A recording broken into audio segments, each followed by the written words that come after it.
c'est le temps de rire.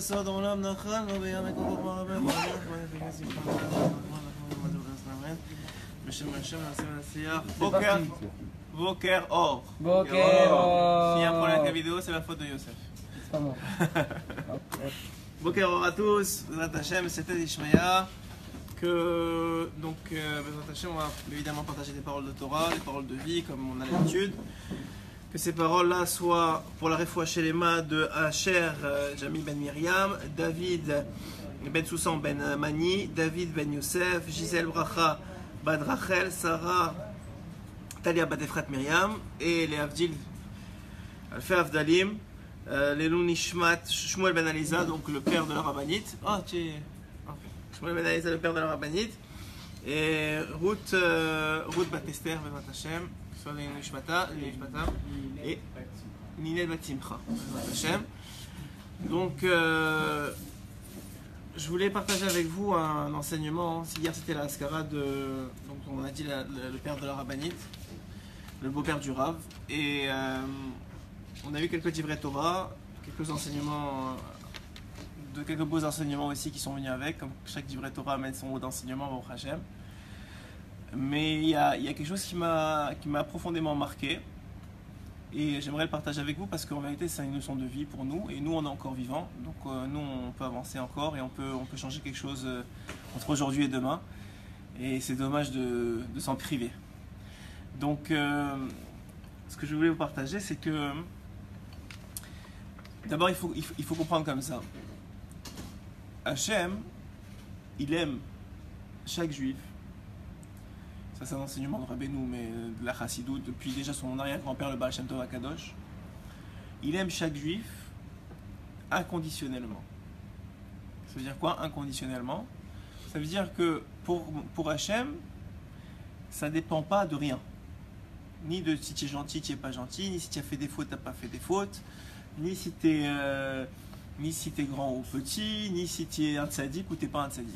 Alors ça dédouane personne de ne pas devenir un tzaddik et de ne pas faire tous les efforts qu'il faut pour le devenir. C'est pas pour ça que je vous dis ça, c'est pas pour dire c'est bon alors je peux aller à la plage et faire n'importe quoi de ma vie. C'est dommage parce que malheureusement il y a des conséquences à nos actes, malgré le fait qu'il nous adore. Mais c'est juste pour vous dire que Rabbeinu il explique que quelqu'un qui ne vit pas cet enseignement que je suis en train de vous donner, c'est-à-dire que Hachem il aime chaque juif inconditionnellement, il peut pas commencer sa avodat Hashem. Il ne peut pas commencer à servir Hashem. Pourquoi? Parce que Rabbeinu il explique que si tu ne sais pas et tu n'es pas convaincu à chaque instant qu'Hachem il t'adore, alors tu ne peux pas croire qu'il veut te donner le meilleur pour toi. Prenons Dougma, un père, ouais, un père avec son enfant. Si l'enfant il n'est pas sûr que son père il l'aime inconditionnellement, et quand je dis inconditionnellement j'ai choisi mes termes, c'est vraiment il n'y a pas de condition. Il aime, il adore. Alors s'il n'est pas sûr de ça, à chaque fois qu'il va lui faire une remontrance ou qu'il va lui faire, il va le diriger vers la droite alors que lui voulait à la gauche, qu'est-ce qu'il va faire l'enfant? Il va se raccrocher puisque maintenant c'est pas sa volonté à lui de faire ce que son père il veut.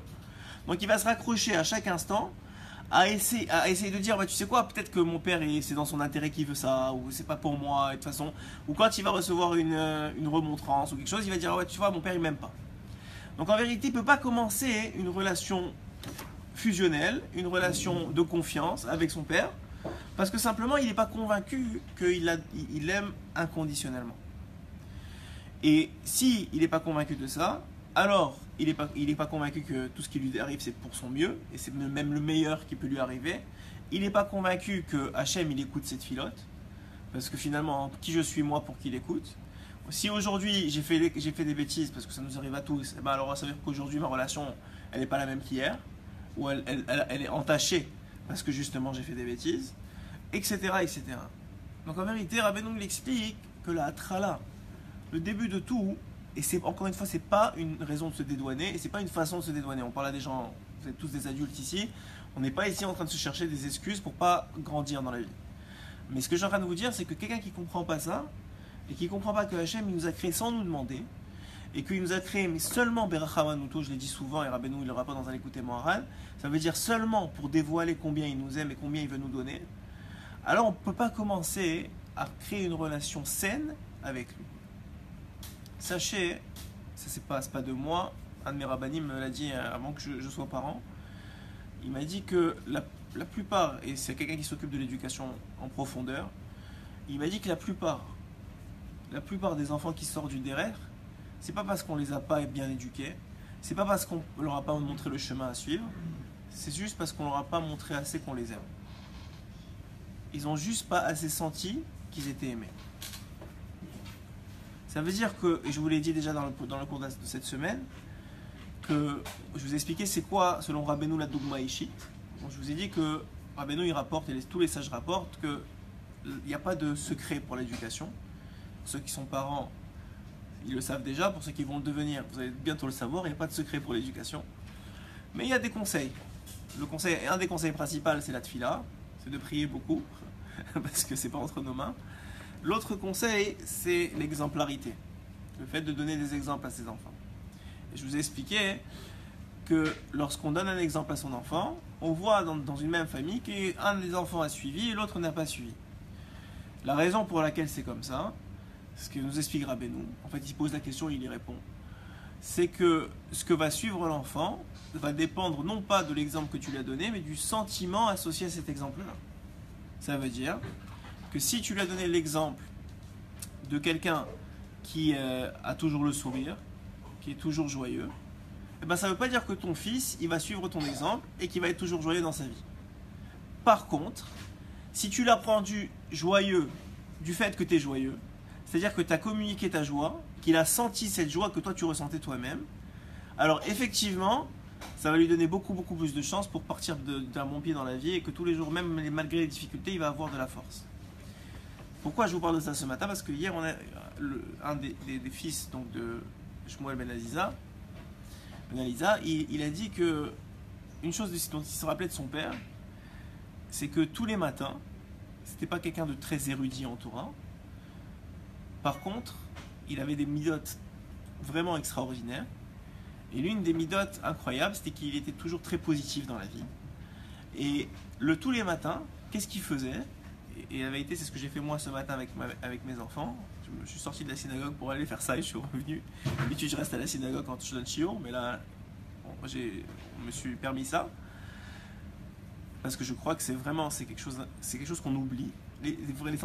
L'essentialité des choses, on a tendance à beaucoup les oublier. Pourquoi? C'est le Tzera qui travaille comme ça. Et donc, qu'est-ce que faisait ce monsieur? Eh bien, tous les matins, il venait réveiller dans le lit de chacun de ses enfants. Comment il les réveillait? Pas, il est l'heure, yalla, let's go, j'en ai marre, ça fait déjà depuis, tu t'es pas préparé, et le stress et l'angoisse. Non, il venait 20 minutes avant l'heure de vraiment se lever, il commençait à caresser son fils. Boker Tov, c'est l'heure de se lever. Il le laissait tranquille, 10 minutes plus tard, il venait, il le recaressait. Boker Tov, c'est l'heure de se lever. Et ensuite de ça, la troisième fois, le fils savait que c'était l'heure de se lever, et il se levait tranquillement, avec le sourire.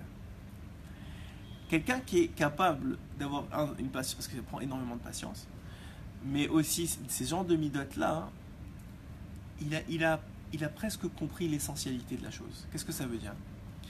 Ça veut dire qu'aujourd'hui, ces enfants, au Hachem, ils sont dans la Torah. Une, c'est la rabbinite, la femme du Rav. Mais les autres aussi sont autant dans la Torah. Aujourd'hui, ces enfants, ils étudient des Gemarot. Aujourd'hui, ces enfants, ils font Shabbat. Aujourd'hui, ces enfants, ils respectent la Torah. Et les gens, des fois, ils oublient qu'une vie, c'est pas seulement 80 ans. Une vie, c'est surtout la marque que tu laisses derrière toi. Parce que ce que font ces enfants aujourd'hui, en tant que respect de Torah ou étude de Torah, etc., c'est probablement beaucoup plus qu'il aurait pu faire s'il avait fait 100% de son temps dans la Torah dans sa vie à lui. Et ça, c'est juste ses enfants et ses petits-enfants. On n'a pas encore vu les arrière-petits-enfants et les arrière-arrière-petits-enfants et expansionnellement. Ouais.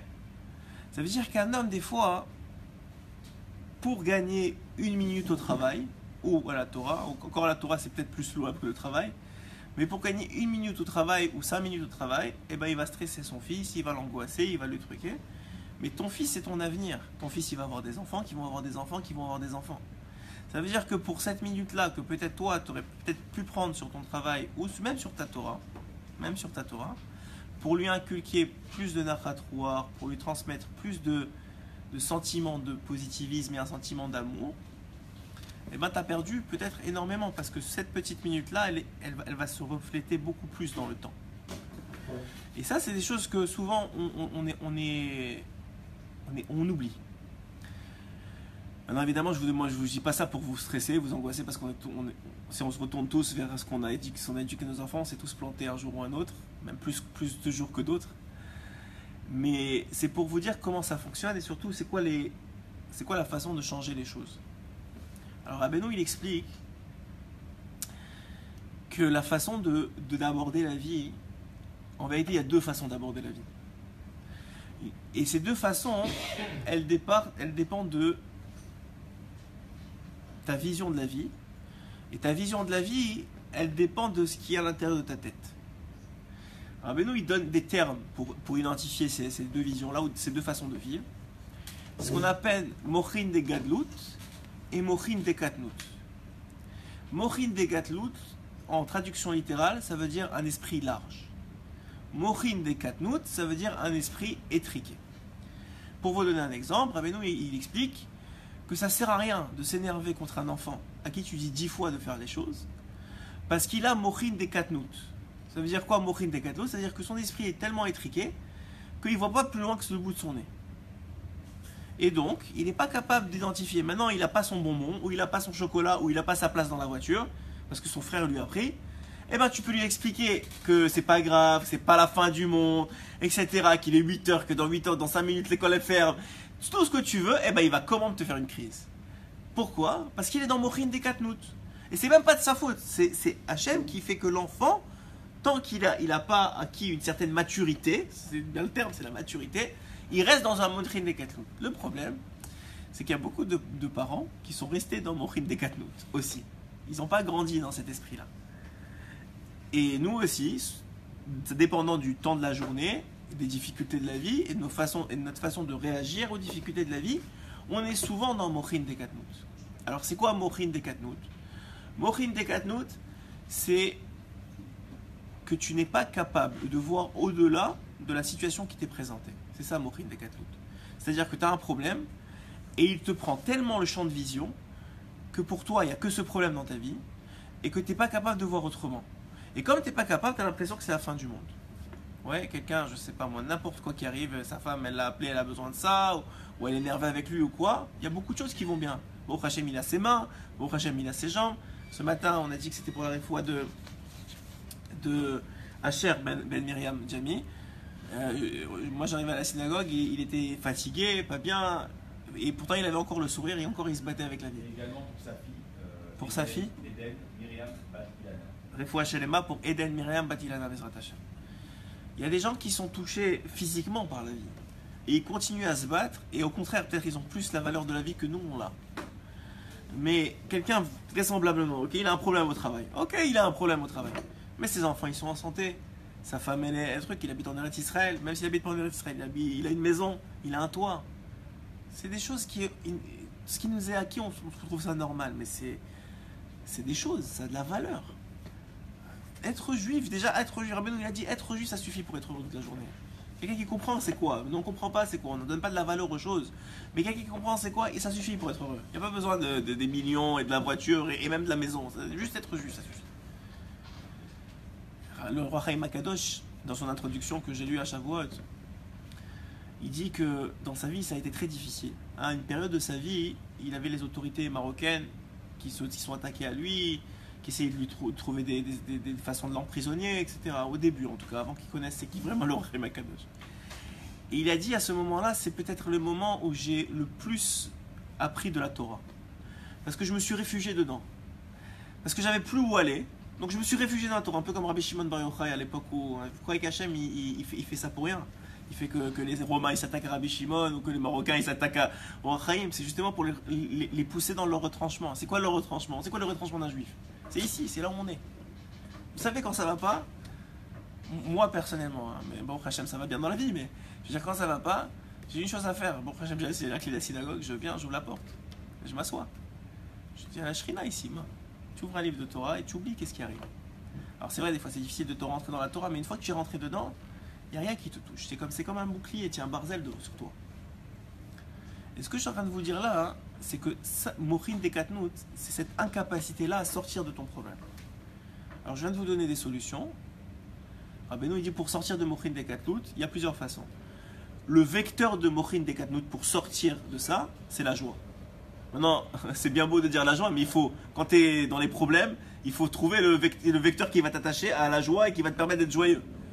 Quand ta femme elle te fait la tête, ou quand tes enfants ça va pas, ou quand c'est difficile, ou quand le partenariat c'est compliqué, et que tu as que ça dans la tête et que ça te prend la tête toute la journée, il faut trouver le vecteur de joie. Donc Rabbeinu il explique que, encore une fois, comme je vous ai dit par exemple, que la Torah c'est un vecteur de joie.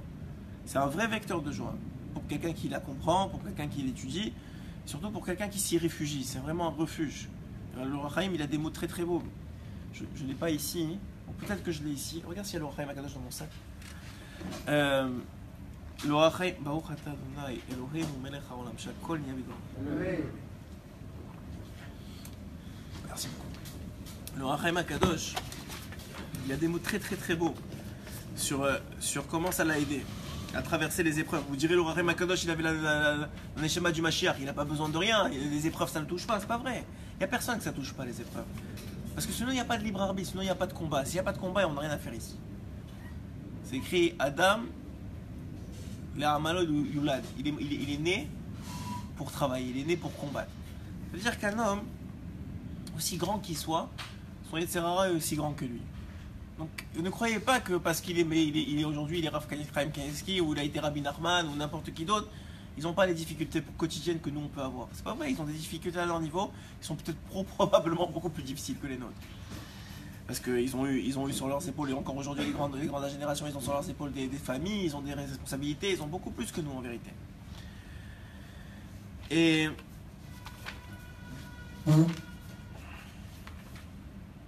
il dit ici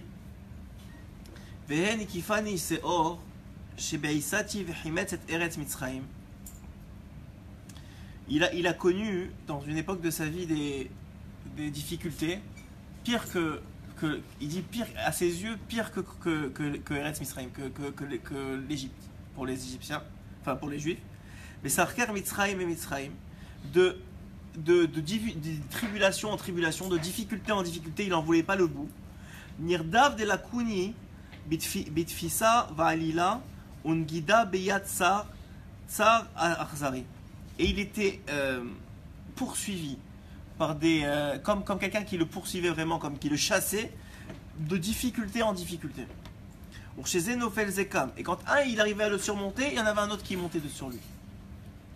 Be'en miftar les rega mechayai les argia. Et il n'y avait pas un moment où il pouvait être tranquille dans sa vie. C'était une période de sa vie, il n'y avait pas un moment. C'est le Ohr HaChaim Akadosh. On ne parle pas de quelqu'un qui est lambda. On te parle de quelqu'un qui avait la Neshama du Mashiach. Et moi, dans cette mer de difficultés,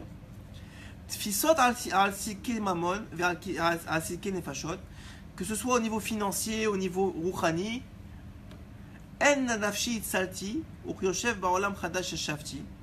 j'ai été sauvé par une seule chose et j'ai réussi à me renouveler de une seule chose. J'ai vécu dans la Torah.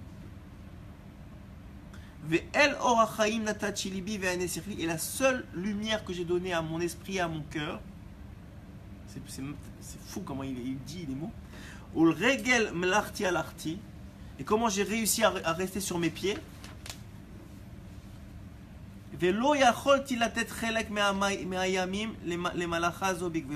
J'ai pas donné une seconde à toutes ces difficultés. Et là, arba ou chamesh shaot bechol shavua, juste 4 ou 5 heures pour essayer de m'en occuper. Depuis le Shabbat, des Vendiden, toute la semaine, tout ce que je faisais c'était la Torah. C'est-à-dire qu'il s'est réfugié dedans. Ok, ça c'est un exemple. Maintenant peut-être on n'est pas au niveau de se réfugier comme l'Ohr HaChaim Akadosh. Mais ce qui est sûr, c'est qu'un homme, quand il est dans Mochin de Katnout, s'il reste dans Mochin de Katnout, ça ne va lui apporter que des tsarot. Donc quand vous voyez que vous êtes dans des difficultés, que vous n'arrivez pas à sortir, vous voyez que vraisemblablement la difficulté vous obstrue l'esprit. Il faut absolument sortir de là. Donc maintenant le Ohr HaChaim Akadosh il a trouvé la Torah et selon moi c'est une très très bonne solution. Mais il y en a que c'est difficile pour eux déjà la Torah. Des fois, le fait que tu fasses ça une difficulté quand tu ouvres un livre et que tu comprends en plus rien, ça te rend peut-être encore plus dans Morin des Katnoun. Donc il y a différents niveaux. C'est sûr que Rabbeinu il rapporte plusieurs sorties. La Simcha, elle vient par le biais de la Torah, comme je vous l'ai dit. Elle vient par le biais du Libo des doutes. Nous, on a la chance d'être en face de la mer. C'est vrai que c'est une grande ségoula. La mer, ça amène Morin des doutes. Pourquoi? Parce que tu vois l'immensité de la création devant tes yeux. Tu vois comment Hachem il s'occupe de chaque poisson. Tu vois comment c'est extraordinaire. Comment Hachem il est capable de tout gérer. Ça t'amène à un autre niveau de compréhension. Ça t'amène à Morin des Gadlut. Avoir une belle maison, avoir une belle femme. La Gemara elle dit ça amène à Morin des Gadlut. Bon, celui qui n'a pas une belle maison et une belle femme, qu'est-ce qu'il fait? Il va voir la mère. Non, je rigole. Ou la belle-mère. Non, ce que ça veut dire, ce que je suis en train de vous dire, c'est qu'il faut trouver des solutions pour vous élargir l'esprit. Les grands paysages, ça fait ça. La musique, ça amène Morin des Gadlut. Le sport, ça amène Morin des Gadlut. Parce que c'est prouvé scientifiquement que la dopamine, c'est une hormone qui développe le plaisir, la sensation de plaisir. Donc la sensation de Simcha. Rabbeinu il rapporte ça dans Sefer Hamidot. Il dit que le sport, le fait de bouger, c'est un vecteur de la joie.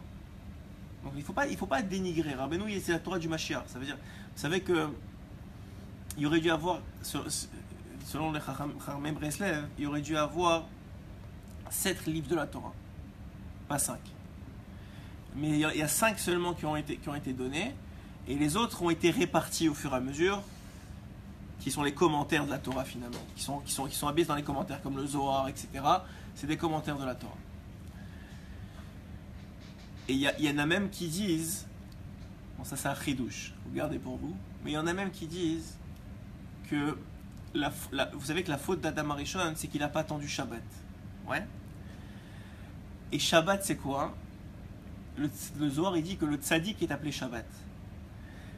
Et il y en a qui le pirouche, c'est que, qu'est-ce que ça veut dire qu'il n'a pas attendu Shabbat? C'est qu'il n'a pas attendu les neshamot des tzadikim, qui sont nikret Shabbat, qui devaient rentrer en lui, au moment de Shabbat. Et que si avec ces neshamot-là, il aurait pu manger le fruit, il n'y aurait aucun problème. Mais comme il n'a pas attendu ces neshamot-là qui descendent, c'est pour ça qu'on dit qu'il y a certains tzadikim qui n'ont pas participé à la faute, dont Rabbi Shimon Bar Yochai, dont le Baal Shem Tov, dont Rabbeinu. Donc s'il avait eu ces tzadikim qui seraient rentrés en lui, il n'aurait pas eu de problème de manger le fruit. Ça c'est le pirouge sur Shabbat. Mais ce que je peux vous passer comme message, c'est que un individu, je vous donne un exemple, un individu, il a sa femme qui est mal lunée aujourd'hui. Et qui, au lieu de l'encenser, lui trouve tous les défauts du monde. Il y a 2 solutions.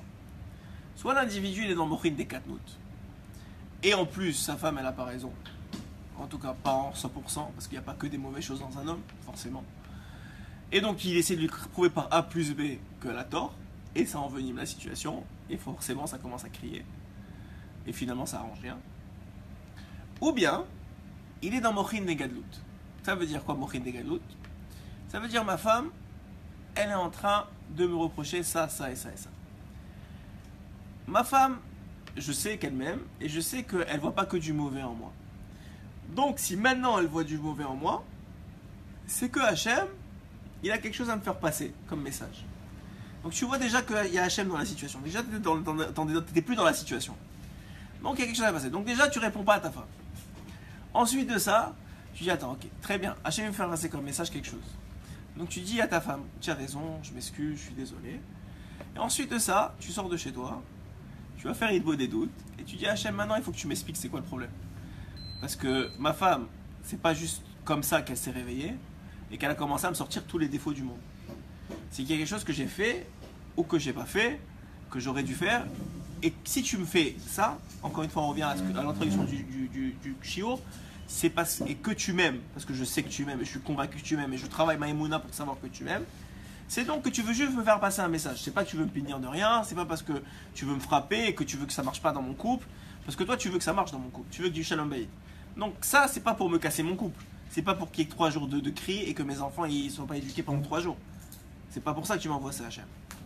Donc tu es dans Mochin des Gadlout, tu cherches la solution, tu cherches les raisons, tu parles avec Akadosh Baruch Hu, et Hachem forcément il va te montrer la solution. Pas seulement qu'il va te montrer la solution, il va t'amener à monter un niveau grâce à l'épreuve que tu viens de surpasser. Parce que le but c'est de te faire grandir, le but c'est de te faire monter de niveau. Et Mochin des Gadlout, c'est le prochain niveau. Et après ça, ce Mochin des Gadlout là, ça va être ton Mochin des Katnout, du prochain niveau. Et tu vas montrer encore un Mochin des Gadlout. Et tu vas entrer encore un prochain niveau. Et comme ça, tu peux grandir de niveau en niveau, en niveau, en niveau, presque en ne faisant rien. Juste en réceptionnant les événements avec Mochin des Gadlout. Sans étant actif dans ta vie. C'est-à-dire juste tu réceptionnes et tu gères. Tu réceptionnes et tu gères. Tu réceptionnes et tu gères. Et ça, je vous dis, c'est un très très grand niveau, en vérité. C'est très très difficile à faire. Et ça donne tout le sens à la Torah que tu peux étudier. Parce que quelqu'un qui étudie la Torah sans ce système-là, vous savez, le Rav, je pense, le Rav Mashiach, qui est le Rosh Kollel, il leur donnait pratiquement le même shiur au Rav Rechim. Il y a 2 jours, j'étais là avant Mitra. Et c'est ça qu'il leur disait. Il leur disait quoi? Il leur disait que c'est très bien ici à la Torah, tout le monde s'appelle Rav et tout le monde se félicite. Mais le vrai Mifran, il est quand tu rentres chez toi. Il est quand ta femme, vous croyez quoi? Que parce que tu es avers, ta femme elle te respecte plus ou moins? Ça veut rien dire. Tu crois parce que tu as des millions, ta femme elle te respecte plus ou moins? Ça veut rien dire. Parce que qui dirige? C'est pas vrai. Je vous garantis que c'est pas vrai. Je vous garantis que c'est pas vrai. Non, c'est pas Masechet Halomot. Je te garantis que c'est pas parce que tu as des millions que ta femme te respecte. À part si tu en changes une toutes les semaines. À part si tu en changes une toutes les semaines et qu'effectivement elle est attirée par l'argent celle de cette semaine-ci. Mais si c'est une vraie femme, c'est pas vrai. Qu'est-ce que tu veux dire? Après, c'est pas question que elle t'aime plus parce que elle te respecte plus? Il y a un statut. Mais jamais de la vie. C'est comme si tu dis que la Torah c'est un statut. Bien sûr que la Torah ça donne un statut. Mais le jour où elle se réveille du mauvais pour aller que Hachem il a décidé de te descendre, qu'il a décidé de prendre ta femme pour te descendre, sache que ça change rien, ni ton compte en banque, ni ton niveau de Torah, ni ton niveau d'Irat Shamayim. Et inversement pour la femme la même chose. C'est garanti. Alors sinon quoi? Ça veut dire que. Mais voilà, mais c'est même pas seulement ça. Tu crois quoi? Que Rabbeinu, sa femme elle criait dessus. Alors quoi, Rabbeinu c'était pas le plus grand des grands? Mais tu parles pas de Rabbeinu. Non mais je te parle. Rabbeinu c'est sûr, une mitzadéket, mais aujourd'hui dans ce monde, aujourd'hui, si tu as de l'argent, bah, tu vis beaucoup mieux que ce soit avec ta femme ou avec ton entourage. Ah non, ça que l'argent il apporte le shalom, c'est un dire de Shlomo Ameler, ça c'est pas, c'est la Torah qui le dit. J'ai pas de problème à dire ça. Mais ce que je suis en train de te dire, c'est que est-ce que ça t'évite d'avoir des complications, des difficultés ou des remontrances? Bien sûr que non. C'est plus facile, crois-moi. Bah si t'as d'argent, excuse-moi. Non, ce que tu es en train de me dire toi, c'est que le manque d'argent, ça amène les marloquettes. Ça c'est vrai, c'est normal. Ça c'est une source supplémentaire de marloquettes. Si tu as besoin de payer ton loyer et que tu n'as pas l'argent, c'est sûr que ça stresse plus. Oui, mais il n'y a pas que ça. Ça veut dire qu'à partir du moment où la femme, le problème de la femme, c'est quoi? Ça va être gérer le foyer. Ouais. Le foyer, c'est quoi? Merci. Ça va être range tes chaussures, tu m'aides pas, tu dis rien. C'est pas vrai, mais pourquoi des fois tu ranges pas tes chaussures et tu l'aides pas et les remontrances elles viennent pas? Et elle t'aime quand même, et elle te voit comme la meilleure chose qui lui est arrivée dans sa vie. Comment ça se fait? Moi je te demande la question. Comment ça se fait que... Moi, je te donne pas ton nom parce que en 2 courses tu as déjà intervenu 2 fois. Ils vont commencer à te... Non mais... Ils te sniper on dit. Mais et comment ça se fait qu'un jour elle t'adore et tu es la prunelle de ses yeux et le lendemain elle n'a pas tellement changé et toi non plus la vérité.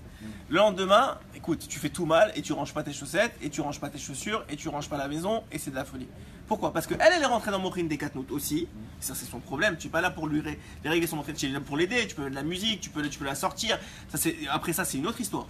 Mais que toi pourquoi ça t'arrive à toi? Ok? Toi tu restes en Mochin des Katnout, tu dis ça m'arrive à moi parce qu'elle a tort et que je suis tombé sur la pire femme du monde. Ou bien tu comprends que ça vient c'est tout bon voilà. Maintenant, ça c'est une chose. Maintenant, il y a une autre chose. C'est que quand vous êtes dans Mochin des Katnout, vous voulez y rester, n'est-ce pas? Vous voulez pas retomber dans Mochin des Katnout. Alors, je vous donne le secret de Rabbeinu pour rester dans Mochin des Katnout. Quand on est dans Mochin des Katnout, c'est s'occuper des autres. C'est ça le secret. Le secret pour rester dans Mochin des Katnout et qu'on ne s'occupe pas de vous en haut, c'est quand vous vous occupez des autres. Ça veut dire que vous transmettez votre morin des gadlout aux autres. Quand vous êtes dans un système de joie et de simcha suffisante pour être vous-même, voir la vie en rose, même si c'est tout le monde, il n'y a personne qui c'est facile. Ok, il y en a que c'est plus facile que les autres, tu as raison, mais il n'y a personne qui c'est complètement facile. Ce que je veux dire, si tu avais une femme de ménage de ta femme, Ouais. tu avais quelqu'un pour s'occuper des enfants, Ouais. crois-moi que ça va être beaucoup plus facile. Et ça, grâce à. Non, moi je l'ai vu de mes yeux, non, c'est pas vrai. Oui, il y a plein de choses, mais ce sera beaucoup plus facile. Au Maroc, il y avait 3 personnes et les femmes, elles étaient aussi difficiles. C'est Non, vrai? c'est pas vrai. Bon, ok, oublie. Oh, je te dis. Maintenant, s'il y a des femmes qui écoutent, qu'elles commentent, on verra qui a raison. On va faire, c'est comme les pourcentages des. Mais je te garantis que c'est pas ça. Je te garantis. Hein? Non, je veux pas dire ton nom, mais c'est pas grave. Mais donc on continue on s'arrête pas sur cet aspect-là. Mais je te dis que c'est pas vrai.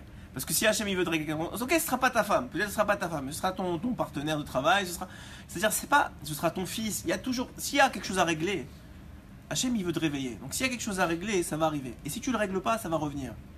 Ok, donc ça c'est pas un problème. Et comment tu le règles? C'est quand tu dépasses le mochin des katnout. C'est-à-dire que tu te limites pas à la situation et tu cherches c'est quoi le message derrière. C'est quoi le niveau. Et le message derrière c'est toujours comment je fais pour sortir de là. Comment je trouve à cette situation qu'est-ce qui est shayar, quelle est la joie shayar. Des fois c'est le sport, des fois c'est la discussion avec Hachem, des fois c'est la Torah, des fois c'est autre chose. Ok? Oui, vas-y.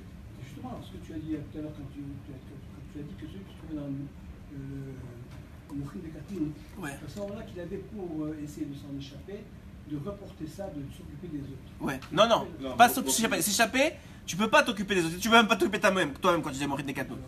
Mais quand tu es dans mochin des gadlout, c'est-à-dire que tu as déjà dépassé ce niveau-là, tu as trouvé le chemin de joie, shayach à la situation, qui te permet de sortir de cette étroitesse.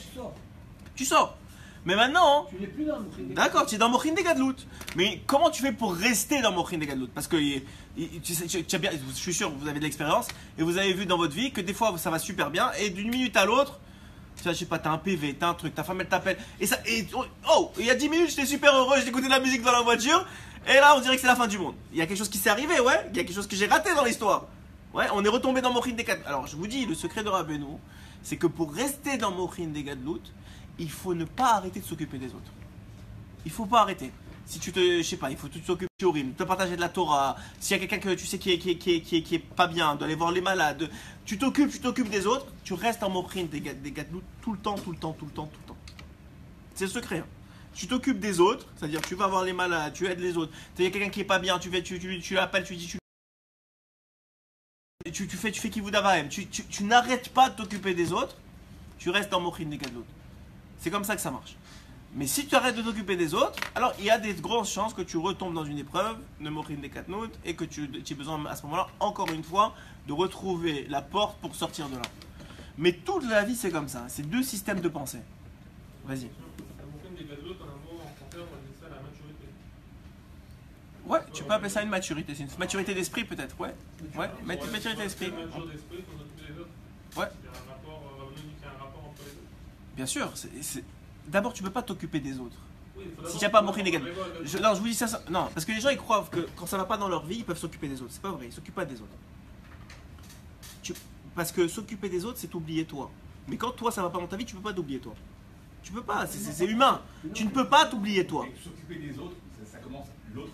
T'auras te dit, Mais alors je vais vous faire le diouk. Laisse-moi finir. Je vais vous faire le diouk. Hachef, après tu finis.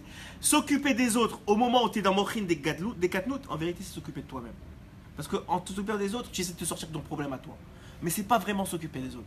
Parce que tu verras que le résultat, il n'est pas le même. Vas-y. Les autres, c'est comme quand la Torah te dit, considère ton épouse comme, entre guillemets, une étrangère. C'est-à-dire que s'occuper des autres, c'est aussi s'occuper de son épouse, de ses enfants. C'est Vadaï, ça c'est le premier niveau ça. Oublie, ça c'est le premier niveau. Mais Vadaï c'est ça. C'est écrit Atarbe Sichot Imaisha. La Mishnah elle dit Atarbe n'ajoute pas des paroles avec des femmes. Et c'est écrit Beisha Shelo, Beishto Amrou. C'est sur sa femme d'abord qu'on parle. C'est-à-dire que quand on parle de quelque chose, c'est d'abord sur les proches qui sont avec toi. C'est pas. Ça n'entraîne pas automatiquement que si on s'occupe des autres, Dieu il va nous aider. Il va s'occuper Bien de sûr, nous, ça marche, ça marche. C'est automatique. Mais quand vous vous occupez, parce que c'est très profond ce que je vous dis. C'est ce que Rabbeinu il dit. Il faut comprendre le diouk. Quand vous vous occupez des autres, mais que vous êtes dans mochin des katnout, c'est-à-dire que ça ne va pas dans votre vie, en vérité vous vous occupez pas des autres, vous vous occupez de vous. Ok, ça veut dire que vous essayez de sortir de votre problème. Et en même temps, ce que vous avez trouvé quelqu'un pour vous aider à sortir, lui il croit que vous l'aidez par le biais de quelqu'un, vous croyez que vous par le biais de la bonne action, ok? Lui croit que vous l'aidez, mais en vérité vous vous aidez vous-même. Et ça va se ressentir dans l'aide que vous allez lui apporter. Elle va pas être aussi efficace, ok? Mais quand vous êtes dans Mochin des Gadlout, c'est-à-dire que vous n'avez pas besoin d'aider les autres pour être bien. Vous êtes déjà bien, vous êtes déjà dans un esprit de Simcha. À ce moment-là, vous êtes vraiment en train d'aider les autres. Mais c'est vrai que que ce soit dans Mochin des Gadlout ou moins dans Mochin des Gadlout, que ce soit dans les deux niveaux, quand vous vous occupez des autres, on s'occupe de vous. C'est normal. Hachem, il s'occupe de vous. Pourquoi? Parce qu'il aime son peuple d'Israël, comme vous savez, inconditionnellement. C'est le début du shiur. Donc, inconditionnellement. Donc s'il sait qu'il y en a un qui s'occupe de l'autre, c'est sûr qu'il va dire, ok, s'il a besoin d'aide, je vais l'aider. Mais une des façons de l'aider, c'est de l'empêcher de retomber dans Mochin des Gadlout. Parce que sachez que c'est pas les événements qui font la qualité de la vie. Et contrairement à ce que certains disent, c'est pas le compte en banque. Même si ça aide, je dis pas que ça aide pas, c'est normal, je comprends. C'est normal que ça aide et que c'est beaucoup plus difficile d'être dans Mochin des Gadlout quand on est pauvre ou que quand on est riche. Peut-être. Mais c'est aussi beaucoup plus difficile d'être dans Mochin des Gadlout quand on est pauvre spirituellement que quand on est riche spirituellement. Ok? Donc c'est pas seulement physique. Quand quelqu'un il connaît la Torah, il apprécie la Torah et quand il ouvre un livre de Torah, il est tout de suite heureux, eh ben, il a sa solution presque tout le temps. Ok? Donc ça veut dire c'est pas seulement dans l'esprit que c'est comme ça. Donc il faut comprendre que le message que je voulais vous dire et que j'ai été inspiré hier par Shmuel Ben Aziza, c'était ce sentiment-là que c'était pas forcément quelqu'un a priori grand en Torah, mais les midotes d'un individu, elles se ressentent. Et pas seulement elles se ressentent, mais elles se transmettent. Et après ça, même si c'est pas toi qui a fini le chasse, puisque tu as transmis les midotes, encore une fois, à travers le fait que c'est le sentiment que vous avez transmis à l'enfant. C'est que l'enfant, il a senti que c'était bon d'être juif. Il a senti que c'était bon de faire Shabbat. Il a senti que c'était bon. Il a eu un plaisir de ça. C'est pour ça qu'ici on a des bonbons pour les enfants. Toute la journée on leur donne dès qu'ils viennent à la synagogue. Ou que dans les meilleurs Haredi, la première chose qu'ils font, c'est leur apprendre la lèvre avec du miel dessus. Ouais, ils mettent du miel et les enfants ils commencent à bouffer la lettre. Pourquoi ils font ça? Parce qu'ils savent que c'est comme ça que ça marche. Si l'enfant il n'a pas, et l'enfant c'est vrai pour nous aussi en vérité, si l'enfant il n'a pas de plaisir de ce qu'il va faire, il ne le refera pas. C'est pas compliqué, il ne le refera pas. Parce qu'il a un corps. Et que ce corps-là, il est comme ça. Rabbeinu explique que la Neshama, elle est dans le cerveau. Ok? La Neshama, elle est complètement pure. Elle a aucun lien avec ce monde-ci. Pour qu'elle ait un lien avec ce monde-ci, évidemment, il y a le corps qui transmet, mais il y a plus que le corps. Il y a le Koach HaMedame, il appelle ça. Le Koach HaMedame, c'est la force de l'illusion.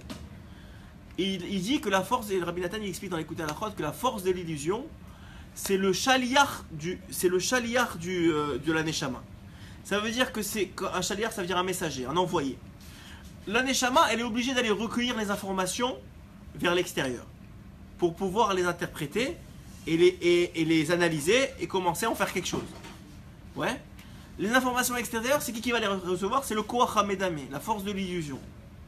Et cette force de l'illusion-là, plus elle est sale, c'est-à-dire plus vous ne l'avez pas travaillée, plus elle va vous apporter des informations qui sont fausses. Par exemple, la voiture qui est en vérité 4 roues et de la ferraille, c'est la plus belle chose au monde.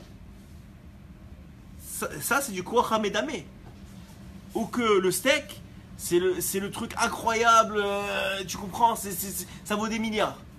Mais c'est du Koach HaMedame, qu'est-ce que c'est? C'est un morceau de viande que au bout de 10 minutes, il est froid, t'as même pas envie de le manger. La voiture, c'est quoi? C'est 4 roues et de la ferraille. Ok, elle était peinte en rouge. Mais c'est du Koach HaMedame en vérité. Ça veut dire quoi? C'est une force de l'illusion. Quelqu'un qui ne travaille pas sur il appelle ça le birour du Hémet, de se convaincre qu'est-ce qui est vrai et qu'est-ce qui ne l'est pas, qu'est-ce qui a de la valeur et qu'est-ce qui ne l'est pas, il est tout le temps en Koach HaMedame. C'est-à-dire que son Koach HaMedame, il a un tellement grand pouvoir que même ce qui arrive à sa Neshama, c'est faux. Ouais, c'est ce qu'il expliquait un peu hier à Amneria. Dans le sens que quoi? Que Hachem nous a donné 2 ailes.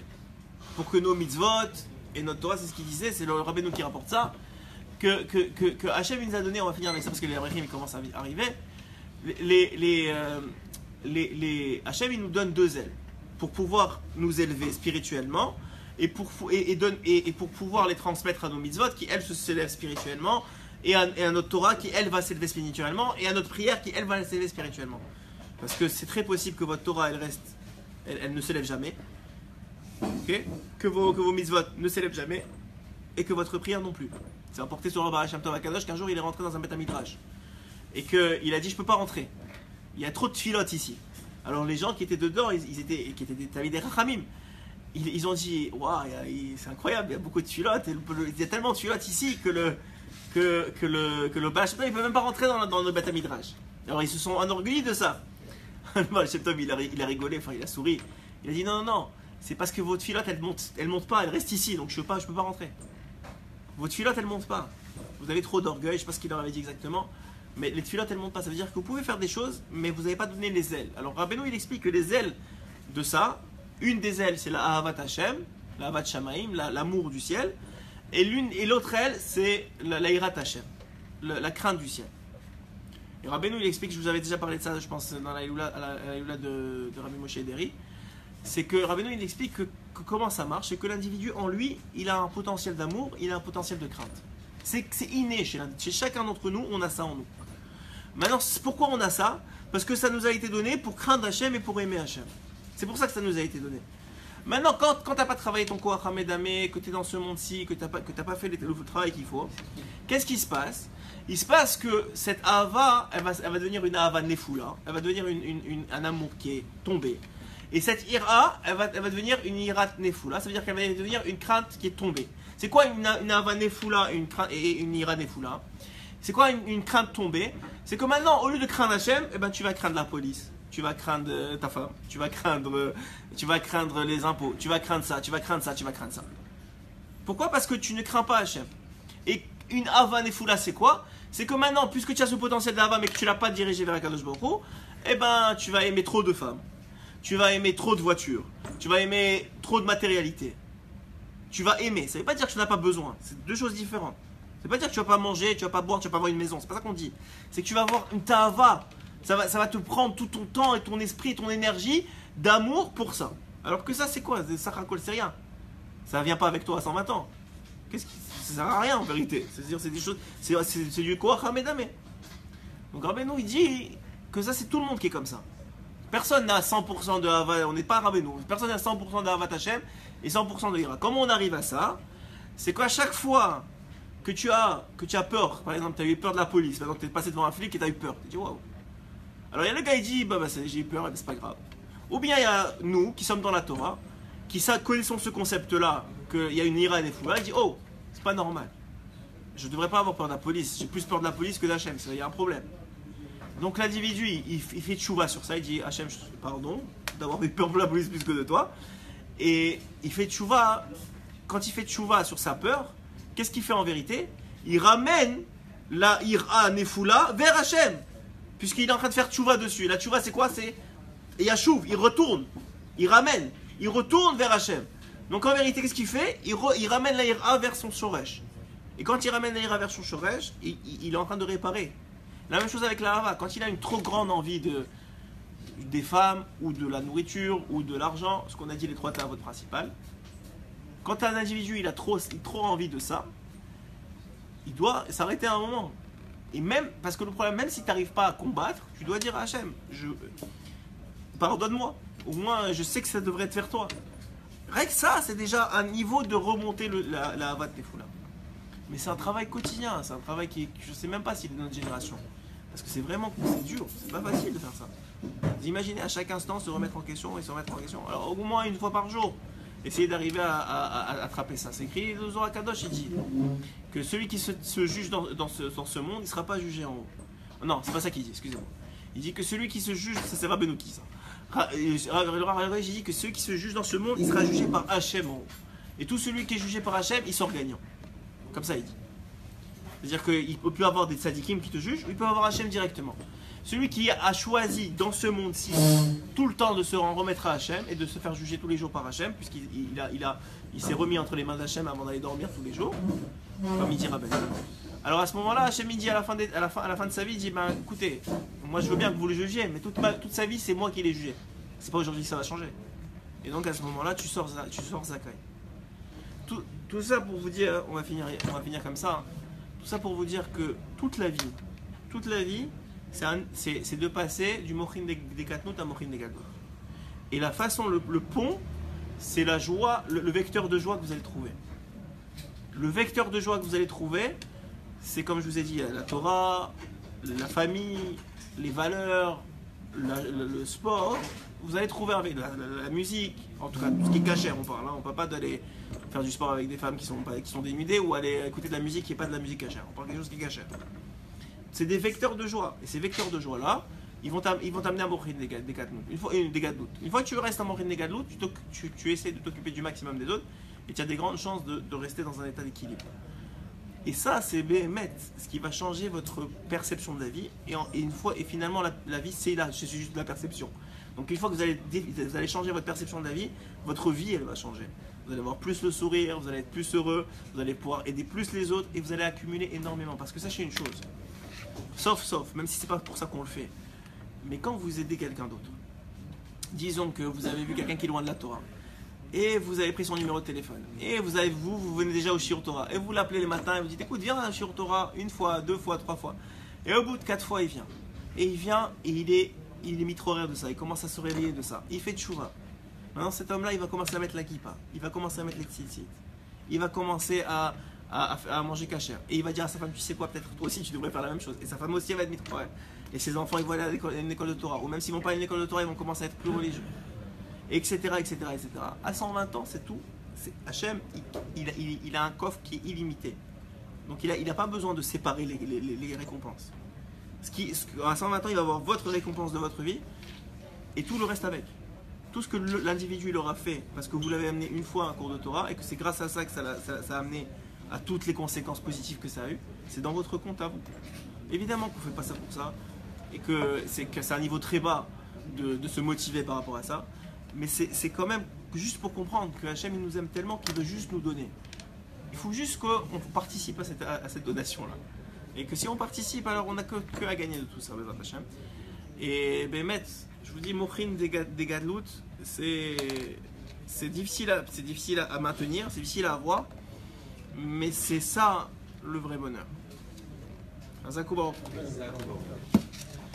Si tu peux arrêter.